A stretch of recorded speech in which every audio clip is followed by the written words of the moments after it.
Magandang araw po sa inyo lahat. Ito po ang inyong lingkod, si Freddy, in a YouTube channel at Filipinos America Vlog YouTube.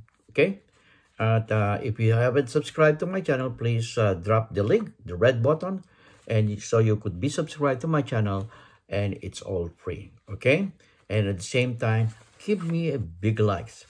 At saka kung pwede ay maglagay ho tayo ng comment. Kasi nakaka-alarma to nangyaring ito, no? Pero matagal na itong inaasahan.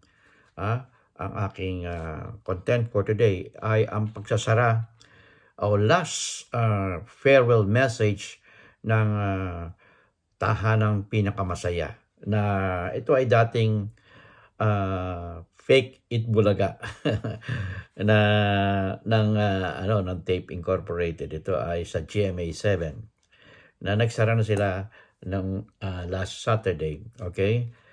March 2, 2024. Sino ba ang mga host nito? Ito ay sina Isko Moreno, Paulo Contis, Betong Sumaya, Buboy Villar.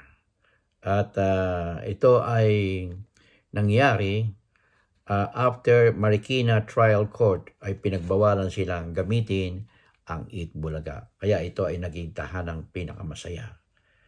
Pero talagang tuloy-tuloy na. Maski na nung hindi pa naging tahanang pinakamasaya, nalulugi na ho ang Tape Incorporated dahil sa pag-alis ng mga original na host nito na sina Tito, Vic, and Joey.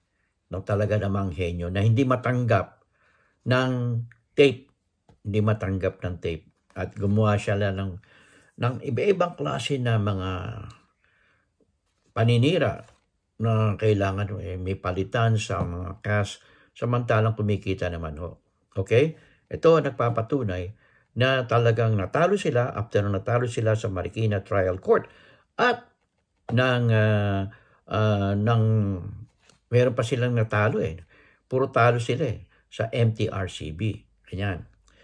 Kaya ito ay nagbigay ho sila ng emotional payover sa mga viewers, production, and supporters.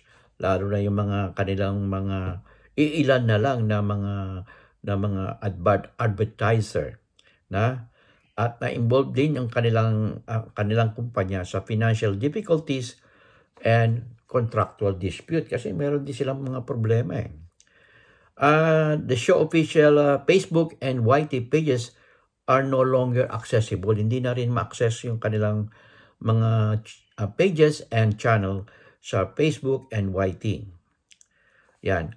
Ano ba ang Tape Incorporated? Is a Philippine television production company that is a block timer for GMA Network and was founded on July 7, 1981. Nung una, sinasabi nila 1979 Hindi pa ho yun. Kaya pag hindi ka nagsabi ng totoo, ay mahihirapan ka talaga. Lalo na sa mga viewers, no? At ang balita ko ay itong darating na Monday up to Thursday ay yung ang ibabroadcast ng GMA7 ay yung mga replay o yung mga reruns ng tahanang pinakamasaya simula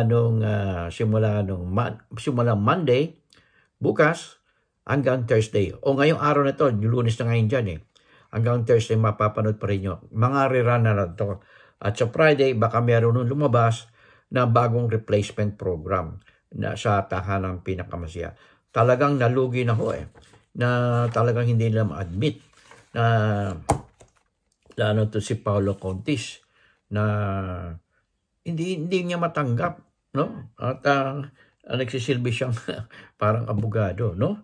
Ito, tingnan natin itong at saka yung kanilang ginaya kasi ang lahat ng kanilang segment ay gaya o copyright diyan sa Itbulaga. Katulad to yung parang barangay yung sugod bahay. Ito ginaya nila ito. Pero napansin ko ay kokonti. Kasamantala yung sugod bahay ng TV5 na Itbulaga ay napakarami. Ito konti lang.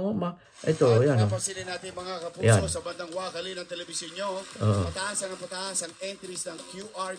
Sabi nga dahil yan ang Ilan lang eh. nationwide draw. Baka mga 100 lang eh. 6,800 Samantalang yung kaya sa Itbulaga eh, maabot ng 3,000-5,000. Ay, daming tao noon. Ha? Parang political rally. Samantalang to, ilan lang. Oh. Question number Oh, hindi ko pinapansin. Hindi sila makakuha ng crowd drawer. Hindi katulad ng Itbulaga. Ayan, no? O, konti-konti lang. Makikita naman nyo, panoorin yung mga rerun. Makikita nyo. Kahit nasa Isko Moreno pa rin ang ano. Yan. Kaya sana ay magsilbing aral to. Kasi ang copyright ay hindi maganda, di ba? Ang copyright ay hindi maganda. Okay? Kaya ito, hindi ko pinakikita. Pinaparinig ko lang sa inyo. Hindi ko maganda talaga yung mangongopya ka, no? Hindi ko talaga maganda. Okay. Sana magsilbing aral ito sa mga, natalo sila. Ilang beses sila natalo sa korte. So, sino kumita? Habang nilalaban mo yung kaso mo na malabo ka manalo, sino kumikita? So, hindi sila nakikinig eh. Hindi sila nakikinig. Kailangan yung pulso ng tao ang pakinggan nila. Kasi doon ang gagaling ang source.